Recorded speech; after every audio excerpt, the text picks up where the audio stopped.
Wanted to give you a little update on my winter sowing project. I don't know when it will be that you're watching this video, but it's April 14th today, and we had a hard frost last night. Now, I mentioned group your jugs together so you can just throw a blanket over them when you're going to have a hard frost. Now, this is important after your seedlings have started to sprout. If it's just the seeds in the jugs, no problem. They can stand the snow, they can stand whatever. But once the seeds have started to sprout, then you do need to watch. A light frost, cold, they'll probably do fine, but we had a really hard frost last night. We have an orchard that's across the way here, and I could hear that they had turned their fans on because that protects the blossoms. It's an attempt to try to keep them from freezing. And so I knew it got cold when I came out and checked my jugs.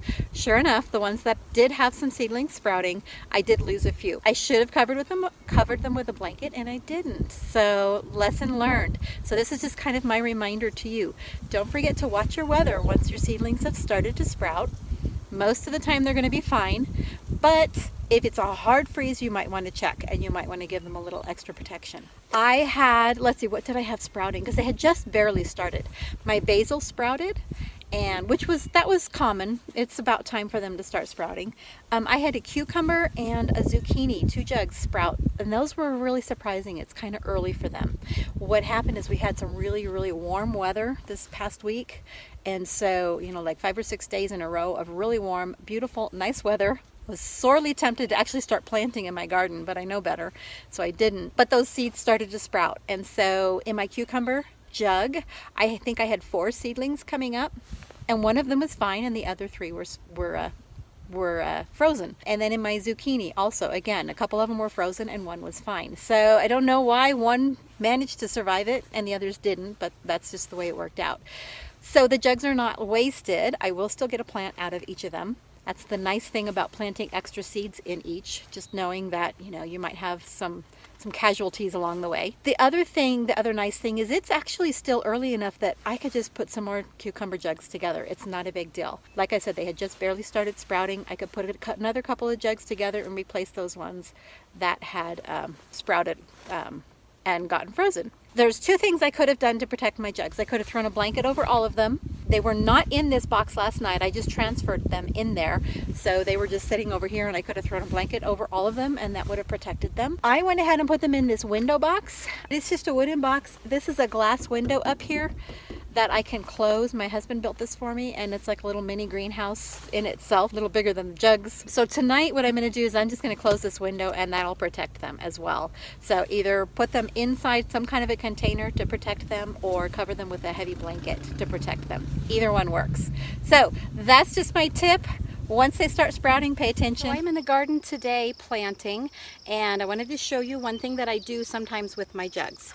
So this is a jug of basil that I planted, and it's growing, and I'm getting it in the ground. You'll notice half of it is already gone because when I plant my basil, I just sprinkled some seeds in there. And so, of course, I'd like to kind of spread these out. I don't want one great big bush of just all of this basil. It would be way too crowded. So what you can do is just gently pull it out of the jug and just start breaking off little pieces, and then plant those pieces in little clumps. So you could call it clump planting. I don't know what you would call it. So there's a plant, there's a plant. You're not going to be able, or it would be really difficult to break this down to individual little plants. So if you've got a little clump of basil, that's just fine. Then you're going to just put it out in a row and then plant it that way. This works with most plants. For instance, when I do melons and zucchini, those I kind of want to plant as an individual plant, but I'll put 2 or 3 seeds in one jug just so that I know for sure I'm going to get germination. If I end up with 3 zucchini plants together, I'll usually try to separate those, and it kind of works the same way. As long as you have that loose potting soil in there, it'll just pull apart. Just be gentle as you can. You may break a few roots, and that's okay. Just be as gentle as you can, and then just plant them out as separate plants. So that works really well. So for example, you can see here I've just got my basil spread out in little clumps and little rows. These are just laid on the ground on the top here before I put them in the ground. And just breaking that apart into pieces. It works great. Just check your planting instructions for whatever plant you're working with. So The basil is going to go out just barely covered. I'm going to separate them out probably about, oh, I don't know, 8 to 10 inches apart. Zucchini obviously is going to go much further apart than that. It just depends on what you're working with. So I hope that was helpful. Remember, if you have lots of stuff in one jug, just take it apart gently. That potting soil comes apart really easy and it should work great. So we'll talk to you later.